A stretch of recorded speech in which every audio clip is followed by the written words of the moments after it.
Hello and welcome to the JW Thoughts channel. Today we are looking at part 2 of the annual meeting. Yes, we're a little bit late to the game. I know it was leaked, but I wasn't in on the action back then. So I have not actually seen the second half of the annual meeting. We did 3 separate videos for the first part of the annual meeting. Now we're on part 2, so hopefully we'll keep that to a minimum of 3 videos because they were getting a little bit longer and tedious. Not gonna happen! No, not gonna happen! Now, last time I did spend time looking at every single little point, and it got a little bit tedious after a bit. So my thinking now is that we go with a little bit more of a speed run strategy. So if there is a point that I want to comment on, I will make sure and give the context to things that came before it. So hopefully we can get this video or watching the second part into 2 videos, but it might be 3. Anyway, with all that being said, don't forget to drop a like on the video, subscribe to the channel. The goal is 10,000 subscribers by the end of the year, so help me make that goal. Hit the little subscribe button, the bell, all that good stuff. Anyway, with that being said, I had to look around, make sure no one would be injured by my finger guns. That was terrible.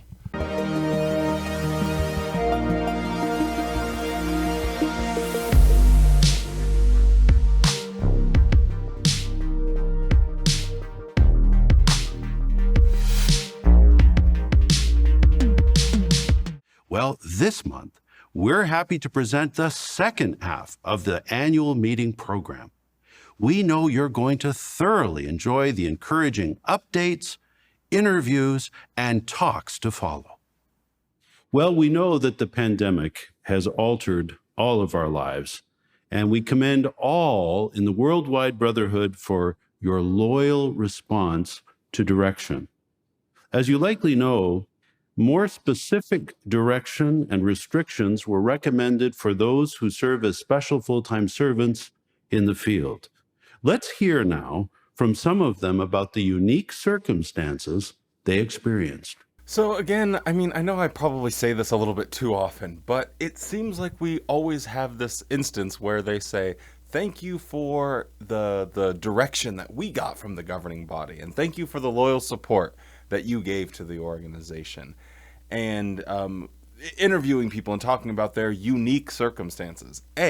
This was a pandemic, it was worldwide, and everyone had to deal with it, so no one is really unique. I guess unless you live in like Perth in Australia or something, maybe your perspective was a little bit unique because they kind of like, it wasn't a big deal for them for the last year or so, where it's a little bit different depending on where you live. But the Jehovah's Witnesses as a whole are not unique. So when he's introducing this, let's hear your unique circumstances. It's kind of like, how is this different? I mean, everyone is having to deal with this. But anyway, let's move right along. Jehovah provides all of the things we need to accomplish our ministry and to feel secure no matter what tribulation we face. We truly have experienced Jehovah's loving support during this pandemic. Our Heavenly Father, through His organization, has provided just what we've needed to endure faithfully in our ministry and to stay strong spiritually.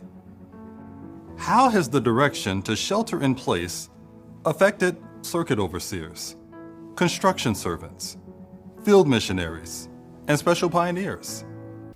He makes this claim of it's, so clear and evident of Jehovah's direction that we've received. Yes, it's so clear and evident that I don't have to provide clear evidence. I'll just call it clear evidence, and maybe no one will notice that I don't actually provide any evidence. So it's Jehovah has provided direction and given us everything we need through his organization. That can literally be false light or a false teaching, because at any point in time, the Watchtower can flip on its head, do a complete 180 and say, no, that actually was completely wrong. We're switching. It's new light. Here's our new understanding of this thing. Which means that it's completely arbitrary and just up to the whims of the governing body. So anything they say will be from Jehovah. Oh, the generation meant this. That was from Jehovah. And now the generation means something completely opposite. That's got a little excited there. That is also from Jehovah. So no matter what is said, no matter what's done, no matter what procedure, if they were flat earthers, anti Lego people, I can't say that word, no matter what they were, they definitely would just all say, no, that is clear evidence, without ever providing what that evidence is. Now, if I'll eat my words, I suppose, if he goes and talks about what that evidence is, but I think there's a good chance that we will find none of it. How have they been able to continue in their ministry, serving Jehovah whole soul and with joy? What practical lessons have they learned? To follow the governing body's direction to shelter in place, we couldn't go in to see Steve's mother. She was in aged care, just 10 minutes away from where we're based. She died whilst we were sheltering in place. This led to another challenge, grieving in isolation. At the beginning of the shelter-in-place direction, I had a very difficult time. I had flashbacks that were very difficult for me. During the Vietnam War, I was imprisoned because of taking a neutral stand. I had a reaction to this lockdown of being confined. Fear of isolation is the biggest challenge for me. My lovely husband that I've been working with for years, helping build places of worship for Jehovah, was diagnosed of cancer and died after 5 months. We especially discerned the value of the direction in November 2020, when suddenly I was taken to the hospital because of a serious heart disease and severe pneumonia. It turned out that my life was in danger.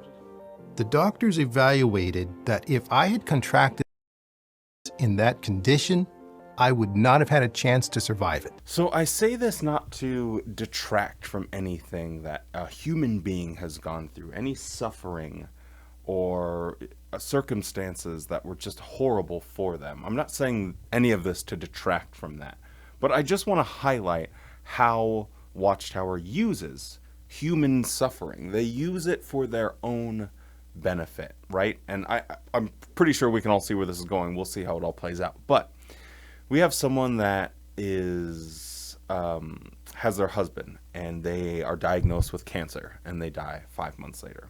We have someone that has severe PTSD from being in a war.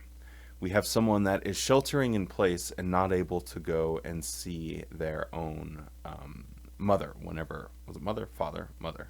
One of the two. Whenever they are in critical care.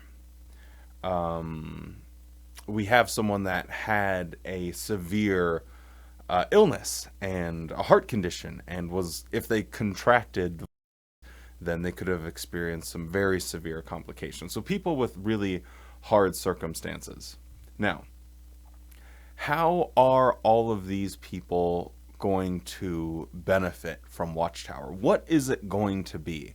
What miraculous thing are we going to see that Watchtower swoops in, Superman style, grabbing Lois Lane before she falls off the building? What sort of miraculous thing are we going to see from Watchtower in their direction, or from Jehovah God himself? Let's watch and see how it plays out. While sheltering in place, how did these obedient brothers and sisters stay positive and maintain their physical, emotional, and spiritual health? Even through this, even through the difficult time, having Zoom meetings, having the meetings for field service, doing witnessing by Zoom, being with the brothers and sisters, I can't say enough good about it. Being able to not meet an hour requirement, but go ahead and be very busy spiritually. And so we did a phenomenal amount of shepherding, strengthening, upbuilding our brothers and sisters, folks literally from around the world that we knew needed help. All right, so let's just put our little governing body tracker, whatever, about right here and say, what did Jehovah provide through his organization? We have Zoom meetings. Yes, Jehovah, through God's organization, provided Zoom meetings. So that way I could help shepherd the brothers and sisters. And that is what is helping me through having PTSD from serving my country during a time of war. That is what I get from it. That's what I get from the organization. Zoom meetings. Couldn't have had that without the organization. Golly, I tell you what. When the governing body removed the specific hour requirement, I think we felt their trust. That gave us more flexibility. And this enabled us to reach out to relatives not in the truth and to support them during the pandemic. And that has led to 2 regular, continuing Bible studies. So there you have it. Number 2 on the list is the governing body lowered the hour requirement for pioneers, or basically said, we don't really care. You can sign up to Pioneer. We trust you. So obviously, pioneers can't go out and stand by carts. They can't go knocking on doors anymore. So what is the solution? Because all of the pioneer hours are just going to go. So not only is it easier to pioneer, though, if you've ever seen the pioneer tier list or the pioneer method tier list, it was one of my first videos. But anyway, I think letter writing and phone witnessing are some of the better ones up there, because they don't require a lot of effort. You can do it from your home. You can do it in your pajamas. So they just shifted into, hey, now we can sit back and everyone can be a letter writing pioneer. Hey, this is great. I think the number of pioneers would have increased substantially with just that shift. But they also turned a blind eye and said, yeah, we don't really care about the hour requirement. Just sign up to Pioneer. Again, how is this a blessing? How is this actually helping people with the actual circumstances that they were facing? Now they can just not feel as guilty for lying about their hours. Well, hey, that's nice that we're not making Jehovah's Witnesses feel as guilty as they were, because they were lying to us before, so we may as well just throw it out the window and say, yeah, just be honest with your reporting. It doesn't really matter all that much, but it does make the numbers look much better. Oh, and don't forget, what came of this great privilege? 2, count it, 2 regular Bible studies. Not baptisms, not people attending meetings, nope, just 2 regular Bible studies.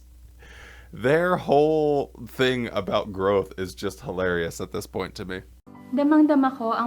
I really feel how much the governing body cares for us every time they mention in their letters that they do not require us to reach the required hours.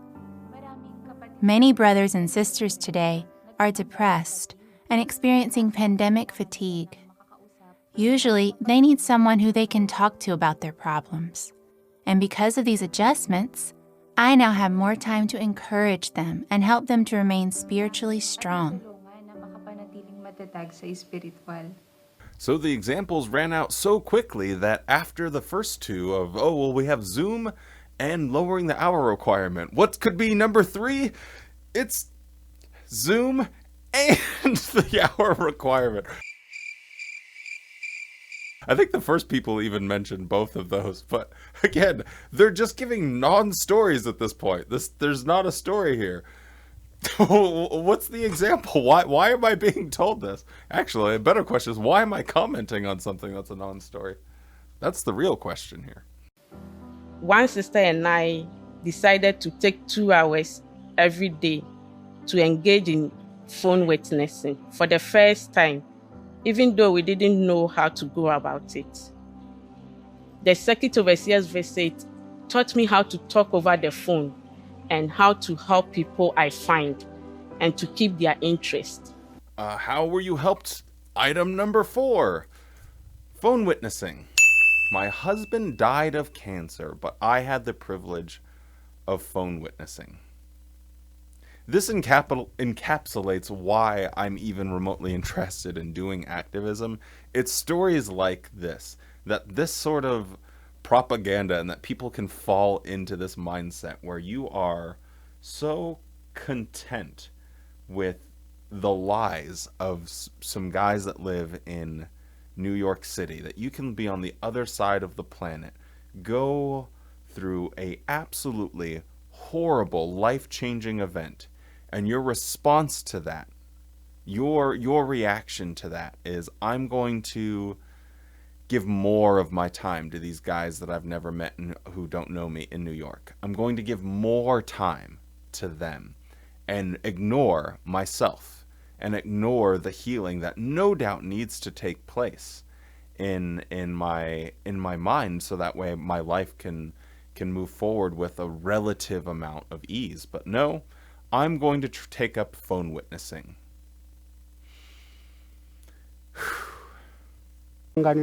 Since most congregations I serve don't have internet access, I make video recordings for all talks. I make a simple platform and set up the microphone and cell phone I use to create the video. Then I stand in front and start giving the talk. What blessings did they receive from their obedience? I was so happy to start a Bible study during the pandemic, especially when I saw how quickly the student was making progress. Because of my health, each study session was about 15 to 20 minutes long.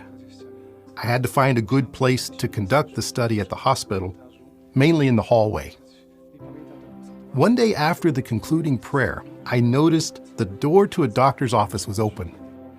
The doctor was listening to our whole Bible study discussion. I was so happy she attended the study as well.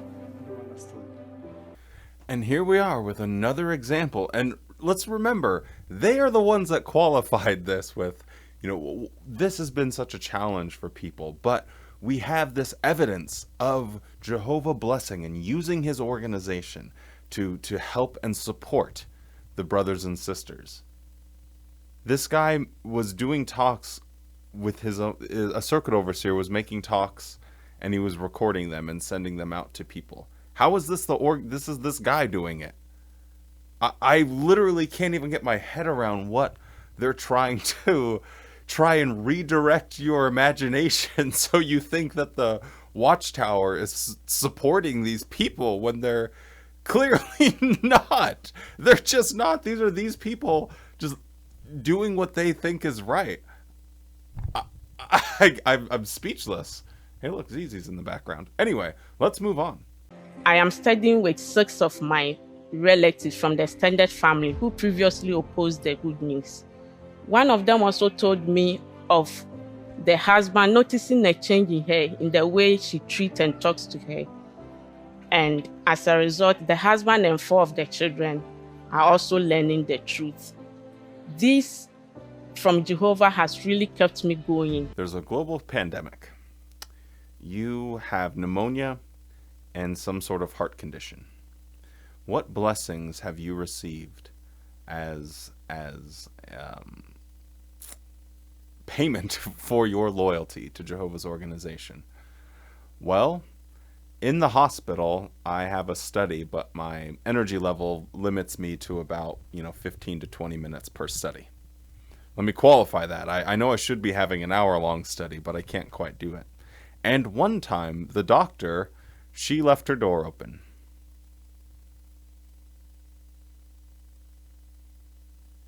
That I'm waiting for the conjunction here, but I don't believe it's coming. There's no ands or buts happening. That is the blessing. I had a Bible study. I would, if they did come into the truth, I would have mentioned that they came into the truth. If that doctor came to meetings or did that, they would have mentioned it. So no, I had a Bible study and a doctor left her door open. I wonder what wonders befall us? Bemoan, betrothed, behemoth, beans. Oh boy, what word was I even trying to say? I wonder what wonders becometh of our journey. I don't know what's wrong with me sometimes. Recently in my circuit, 59 Bible students progressed to baptism. Unity within families is another blessing. Parents are spending a lot of time conducting Bible studies with their children. Well, that was pretty slick of her. I'm studying with 6 people. One of them is this woman who noticed that, or her husband noticed that she was treating him a little bit differently. So him and their 4 children started studying. Wait, I'm studying with 6 people. Let me tell you about it. Oh, it's this whole family. So the whole family is studying. Therefore, it's 6 Bible studies. I think that's what they did here. I think that is the actual story. The other interesting part, going back to what happened to these people originally, I think her example was that her husband had cancer and he died within 5 months of getting the diagnosis. And so she went and started doing more telephone witnessing. So telephone witnessing was this blessing that she was able to do because she tried it for like 2 hours a week. And after that, she started studying with part of her extended family. So they didn't even connect the telephone witnessing, the actual blessing that she was getting. Wasn't even the transport vehicle for bringing these new Bible studies to get going. It was part of her extended family. Wait, I wonder if they're just interested in this faith because we don't know the exact details, but I'm guessing when she says extended family, she's talking about her now deceased husband's family. So maybe they were grieving, and you were talking in this cult-like way of, oh, I'm going to see them again, and it's 100% guaranteed in the new world, and da-da-da-da-da-da-da. And maybe their grief was the mechanism that motivated them to start studying. But either way, whatever way you do it, it wasn't the telephone witnessing that actually brought her this blessing. It was the fact of the tragedy itself. And yet, somehow, Watchtower in their minds have twisted this in order to say, well, it's because we help people and give them tips for telephone witnessing. I don't even know how they're putting all this together. It makes absolutely no sense. So if I don't make sense, just know what type of material that I'm covering. It won't make sense either. That's the Wally way. Our Christian life is compared to a race, and this is not a short race. There are unexpected things that can happen to us. By striving to obey from the heart now, we can be prepared to obey the directions that we are going to receive in the Great Tribulation. This is one of those we don't have that much information, but 59 people in one circuit, that would actually be pretty huge. I think most of us can remember going back to the circuit assemblies or the district conventions, and I think the most that I ever saw was like 20, like the high 20s. Let's just call it like between 30 and 40. That's the highest I've ever seen it. So 59, that is absolutely pretty massive. But then, of course, he does let you into the old magician's code, and he's like, yeah, everyone has been able to connect with their families, having more regular Bible studies with their families, having more indoctrination for your children will mean what? They will get baptized. So if you up the indoctrination, you're going to up how I know you guys can probably hardly see me because it's easy. You up the indoctrination, and then you're also going to up the number of children that end up getting baptized at a ridiculously young age. Anyway, because this one is so scuffed, let us move right along, and hopefully Zizi will be moved. There's a bird feeder outside the window, so if you're wondering why he does this more, because there's a bird feeder out there. It's also nighttime, so I don't know exactly what he's looking at, and it's empty. But anyway, there's a bird feeder there. I'm a bird feeder guy. We are sure this is not the last time we have to be obedient. We see Bible prophecies being fulfilled right in front of our eyes, and ahead of us are even greater events that will bring larger trials. James chapter 1, verses 2 and 3 helps us, despite trials, to keep joy, deep joy in our hearts. And it ensures us that all difficult situations will help us to work on endurance. And this quality will help to cope with trials to come.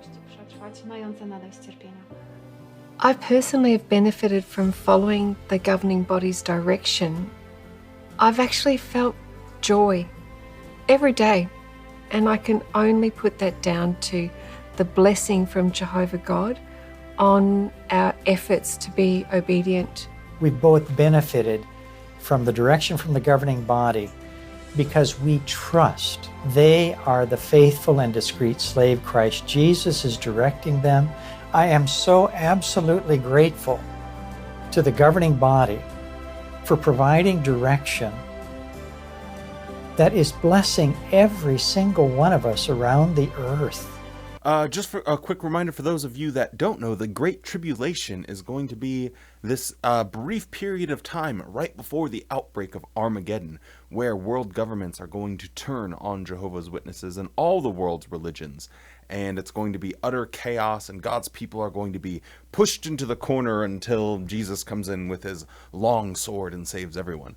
Anyway, so that's what she's talking about whenever she mentions the Great Tribulation. Anywho, it is interesting how this narrative is being promoted in a way from Jehovah's Witnesses. It's blasted out there on the annual meeting, something that every single Jehovah's Witness, and they'll make damn sure that every single Jehovah's Witness sees this, is this witness, telling people, hey, obeying the instructions that we get now will ensure that we'll be ready to obey the instructions we get at the outbreak of the Great Tribulation. And anyway, as scary as that sounds, it is very fascinating that they want that message to come through loud and clear to every Jehovah's Witness that is watching this. We're happy now to have our very dear brother, Garrett Loesch, a member of the governing body, to provide comfort for all of us with his talk entitled, "No Resident Will Say, I Am Sick." Aren't we all glad that we are healthy enough to be able to listen to the annual meeting program? Yes, we don't want to take it for granted. Worldwide, some 20,000 of our brothers and sisters died so far from the effects. But tens of thousands of our brothers and sisters, including many relatives, have been and are now affected emotionally by this fact. Death toll affects friends and family, and the feeling of loss is deep. Secular sources say that the overall death rate in the United States is about 1% of the population each year. Every year, around the world, an average of over 60 million people die. The daily average is about 164,000. How sad. The number of total deaths worldwide is, of course, higher. In the United States, over 600,000 citizens died alone. Even when tempered by the hope of the resurrection, the death of a loved one is still a traumatic loss, which is deeply felt. Years, perhaps decades, of close companionship and sharing are suddenly and tragically ended. Of course, if those that died were part of our family, it affects you much more emotionally. We are also affected because we did not expect them to die, except perhaps if somewhere in their 80s or 90s. Even though you know that they will come back, you still feel hurt and are very sorry to have temporarily lost them. It is very sad to lose somebody in death, even temporarily, isn't it? It used to be like, part of the process, part of the fun, where you could sort of pick apart the things they would write and pick apart the things that they would say and sort of expose it. But there's nothing to expose here. They're just laying it all out right in front of us. Like, gone are the days where it's Jehovah this and Jesus that and the congregation this. Even when they were switching from, Jehovah to the organization, that one was still like annoying when I was a witness, because that was that transition. Because everything was the society before, and then they tried to get away from that and say, let's put focus on Jehovah and Jesus, and then let's put focus on the organization. Now it's not even the organization. It's just straight up the governing body. Wow. Just wow. In the case of Lazarus, the Bible shows that even Jesus shed tears when he saw the emotional pain experienced by Lazarus' sisters. To be sad and to cry in the case of somebody's death is not an indication of somebody's lack of faith or an emotional imbalance. Never feel ashamed in such a case. Feel free to give way to tears. It's so funny that we've gone so far down the rabbit hole of governing body control where they're saying sentences like this. They're telling people when it's okay to cry. Don't feel ashamed. It's fine. Maybe before you guys, lost someone that you cared for in death, and you were ashamed to cry about it because you didn't want it to be demonstrating a lack of faith in the resurrection. Don't worry about that. I give you permission to cry, and I won't say that it is a lack of faith. Like, the audacity that this man has to get to such a personal level of how someone responds to grief.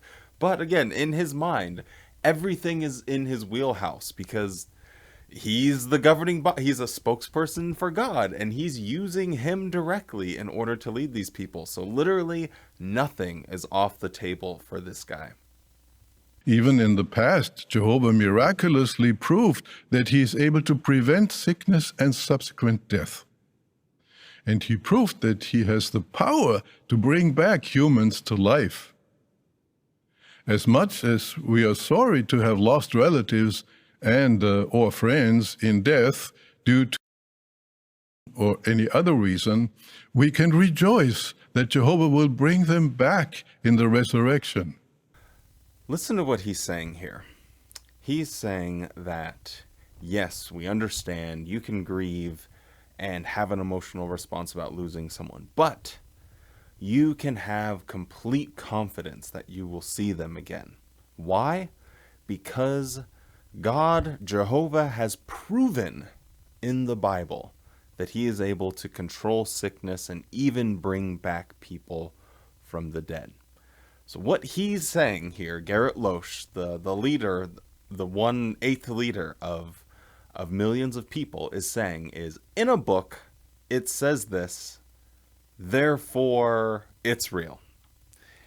Yes, I know you are grieving the loss of someone you cared for, but in Snow White, or in Sleeping Beauty, eventually the prince comes and the miraculous kiss and she's woken from the dead, or her deathly sleep, or whatever.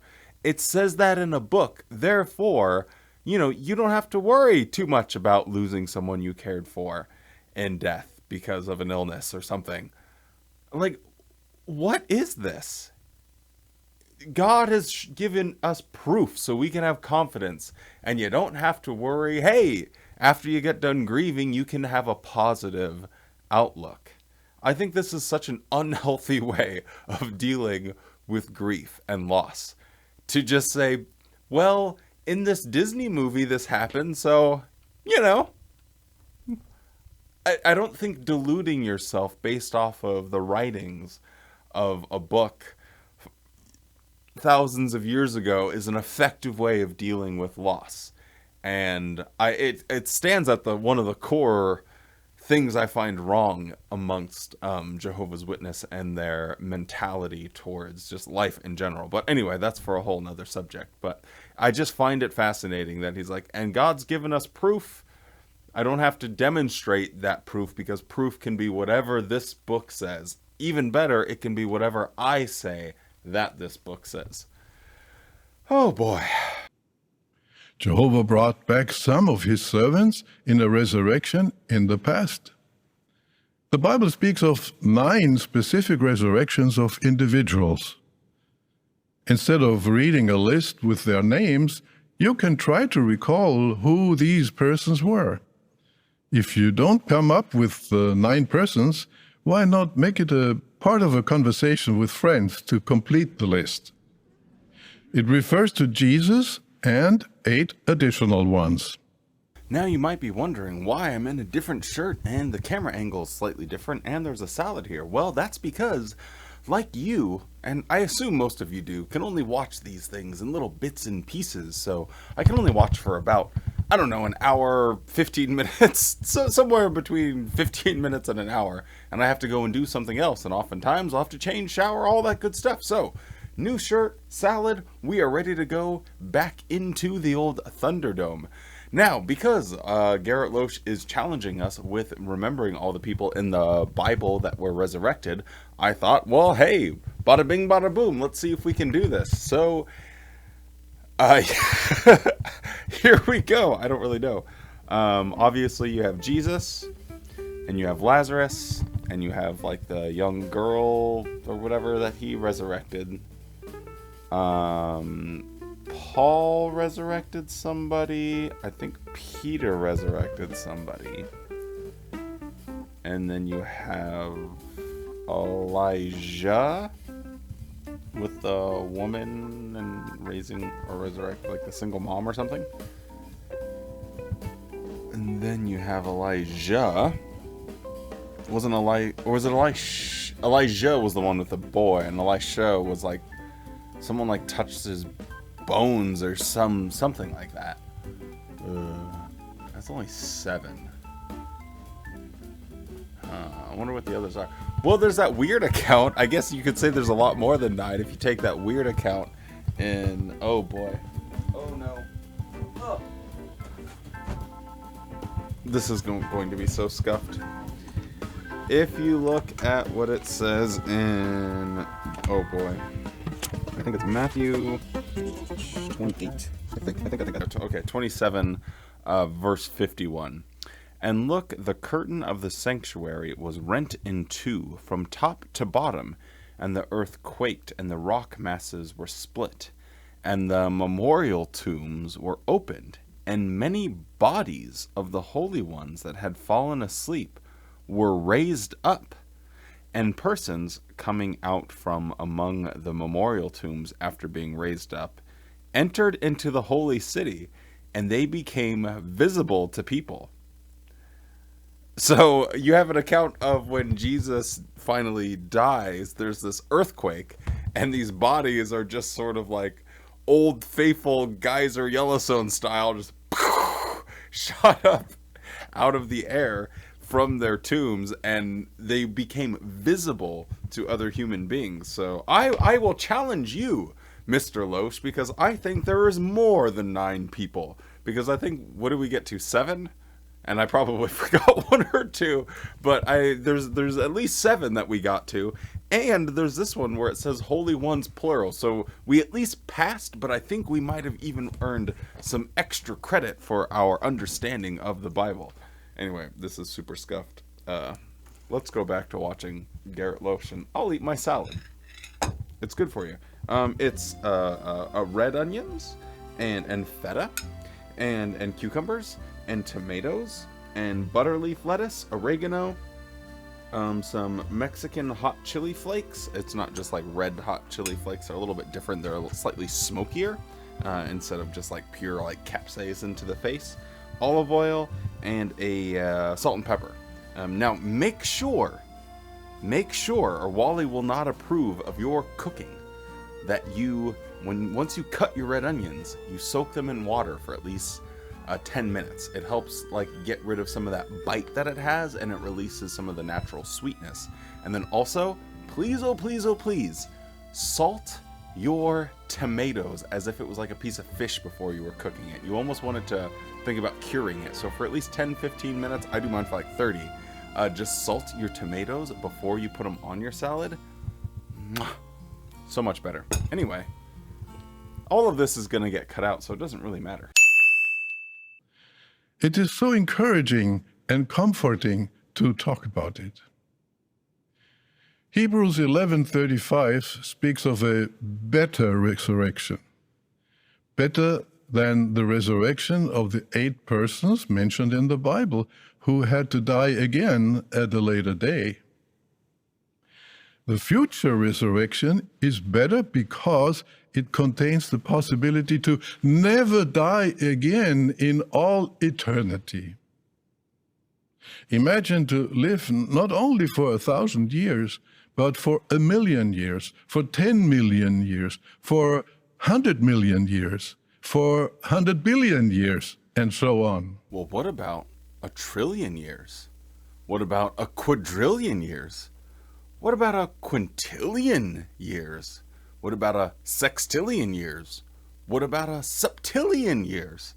What about 1,000,000,000,000 years? What about what is it, ninillion? Is it ninillion or nonillion? I can't remember the next one. Nonillion or nicknillion years. And what about, I don't know, a Googleplex, what is it, like a decillion or something? I can't remember, I can't keep it all straight.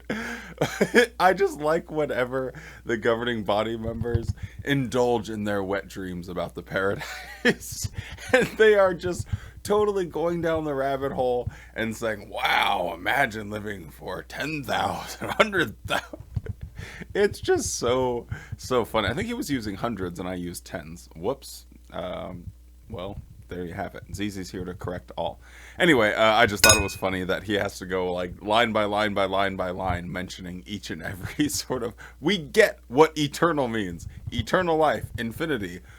It's a hard concept to grasp on like a mathematical level, but from a conceptual level, yes, we get it. It goes on and on and on. Anyway, that's kind of like my rambles. They go on and on and on. As for those being brought back in the resurrection will be perceived like having happened in the blink of an eye after their death, although they may have been dead for quite some time. For instance, when Lazarus was resurrected, he did not recall that he was laying in the tomb.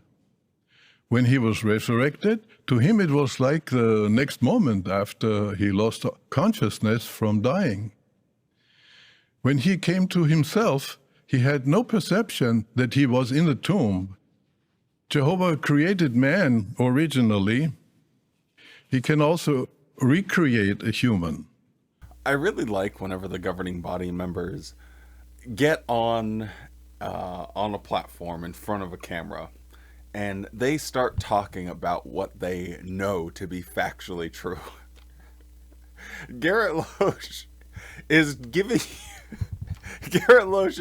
you the perspective of someone that died and came back to life over 2,000 years ago. That is the superpower that is Garrett Loesch, is he can read the mind of someone and give you their perspective of someone that died and came back to life 2,000 years ago. I just don't even know what to say. Like, what are you actually talking about? Anyway, I just always find it very interesting whenever the governing body talk a little bit loosely about what they know, and they speak as if they have the capacity to get into someone's mind like this.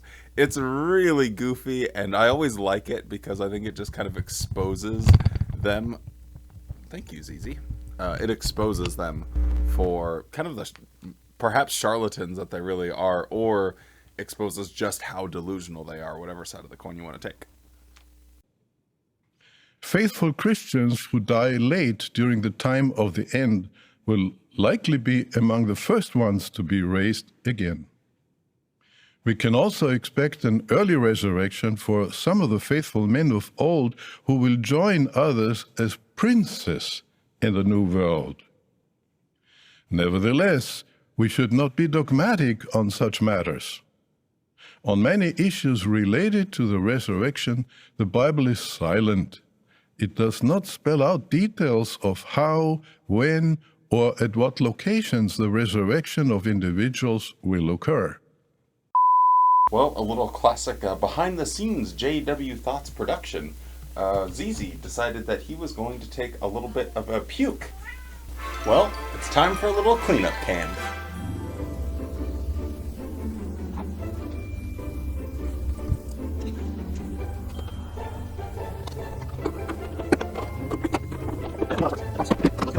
All of the doubters out there, eat your words. As I say, all of the doubters out there, eat your words.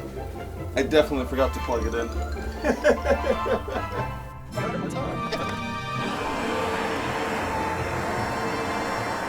All right, and we are back from Cleanup Cam and ready for action. And again, we are treated right again to again, right again. That was a great sentence structure, Wally. You are going to win an Oscar one day. Again, we have an example where Garrett Loesch is completely unaware of his own fumbling or hypocrisy or whatever you want to call it, or his own delusions. He can go into excruciating detail about something that the Bible is silent on, and then immediately turn around and say, well, we don't want to be dogmatic. We don't know exactly how these things are going to go. But isn't it interesting that in this instance he says, well, we don't want to be dogmatic when it comes to the resurrection and when these earthly priests, or where these earthly priests, the who, what, where, when, how, why. I wonder why he specifies that as the thing not to be dogmatic on. Couldn't have anything to do with Beth Sarim. No, couldn't have anything to do with the ancient worthies taking up occupation in Jerusalem as Zion remained is reestablished as the spiritual center for the world. It couldn't have anything to do with that history that no doubt in my mind he is well aware of and alluding to, but I just find it so hilarious that he's like, let's not be dogmatic. Well, what about this really bad kind of messed up thing in our history that we don't really want people to know about? So don't be dogmatic about those things. That's old light. I have the new light. Holy moly. Christian comfort is the comfort which brings courage, the comfort which enables a man to cope with all that life can do to him. It also includes comforting words that are based on a solid promise and hope, that of the resurrection of the dead. You could almost just predict that he was going to go right back into the lunacy after he said, well, we don't want to be dogmatic. You could almost just get a sense of, yeah, he's probably just going to go right back into the same old shtick and give details that could not be accounted for in the Bible, even in the slightest. So I find that very funny. So then there's this other subtle thing of, well, me and my pals, the 144,000, the anointed, we are going to attain immortality, but you will still have to obey. Even when you are resurrected, if you die or if you make it into the new world and you have the watermelons and you have the house by the river and you have the khakis and everything's cool, you're still going to have to be obedient. I, on the other hand, will not have to be obedient. I don't understand the idea of the 144,000 thinking, well, now we are no longer subject to God's authority. We will be immortal. He couldn't kill us, even if he tried. I just find that really interesting, and maybe I should make a video on it because I haven't really thought about that too much, but it is funny that he puts the different tiers. So we're all brothers in Christ, we're all working towards the same goal, but these people are on a different level because they will not be able to do wrong. But you down here, you could still mess up and get vaporized in your lakeside or riverside house with your panda and watermelon in hand. That'd be kind of hard to hold a watermelon and a panda. One of the most helpful things you can do is to share the bereaved one's pain by listening. All right, we just wanted to read a quick passage from Losh 1:1. Here in Losh, Losh 1:1. It says, "Thou shalt not be dogmatic and read things into the Bible that otherwise shouldn't be there." Okay, reasonable enough. Losh 1:2. "Thou shalt be resurrected as a 20-year-old? No. As a 15-year-old? No. As a 42-year-old? No. As a 54-year-old? No. Oh, as a 30-year-old specifically. Oh, good, okay. And I bet that's in complete harmony with everything else I'll find in the Bible.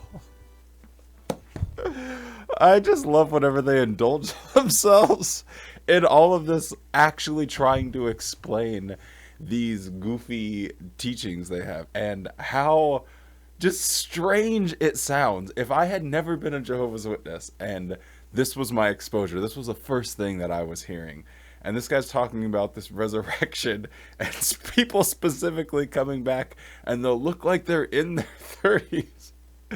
It's just too good. It's just too good. Well, we truly thank you, Brother Loesch, for those very comforting, loving words. We really felt your love for the worldwide brotherhood, and certainly those words were food at the proper time. While I don't deny that Jehovah's Witnesses no doubt feel comforted from the things that the organization tells them, I think they feel some sense of peace, because they wouldn't stay in it if they didn't get something from it. And I think it gives them this, existential feeling of peace and security.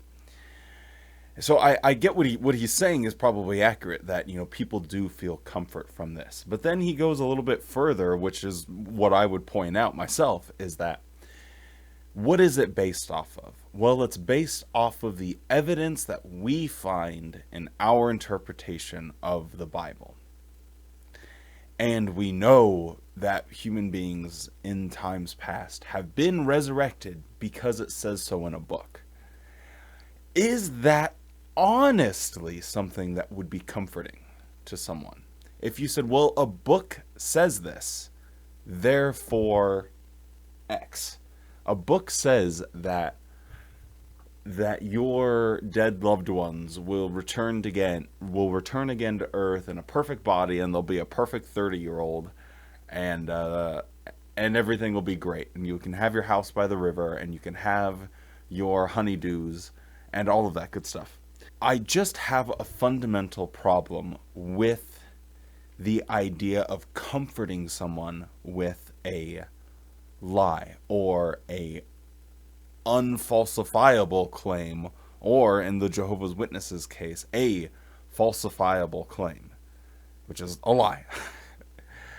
I fundamentally take an issue with trying to provide someone comfort, especially with something that's as difficult to deal with as death. And it's amazing to me sometimes, because death can be this scary thing, and yet it is as ubiquitous as life. Everything, whether it's a banana or a sponge or a person or a keyboard or a cat or a tea bag, it all has some kind of shelf life. And we literally walk around every single day getting new things and replacing old ones. And yet somehow when it comes to people, it's like it's this scary void where we want to start making up stories to make ourselves feel better. Because it feels better. Oh, well, I'll get to be able to see this person again. And it does feel better.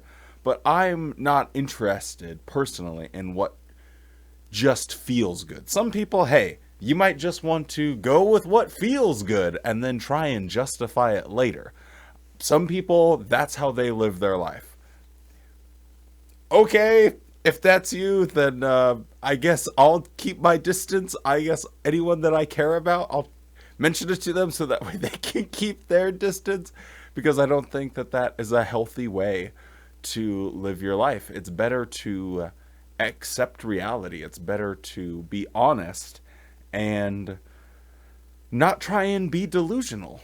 And it's easier to be delusional, right? It's easier probably to get super, super high or take heroin or something when you can't deal with the loss. That might be easier to just give in and delude yourself and do something that doesn't make any sense, because it's just that. It's easy and people don't want to do the harder things. So I don't know, maybe this was turned into a much bigger, larger rant, but as a person that speaks out on the internet with the tiny little voice that I have on the internet, I do just want to be abundantly clear that I think that this is a big negative as far as Jehovah's Witnesses and how they process the world around them, and that they're just fine with, well, it says it in a book, so therefore it's all fine. I don't have to think about it. I don't have to. That's all that's really required of it. Anyway, moving right along. I have treats in my hand, if you're wondering why I keep doing this weird motion. I might have Tourette's as well. Let you decide. Can you actually see the treats so you wouldn't know? Haha, more lore. More lore. More lore. That sounds like a land in Lord of the Rings. I must find my precious in Mordor.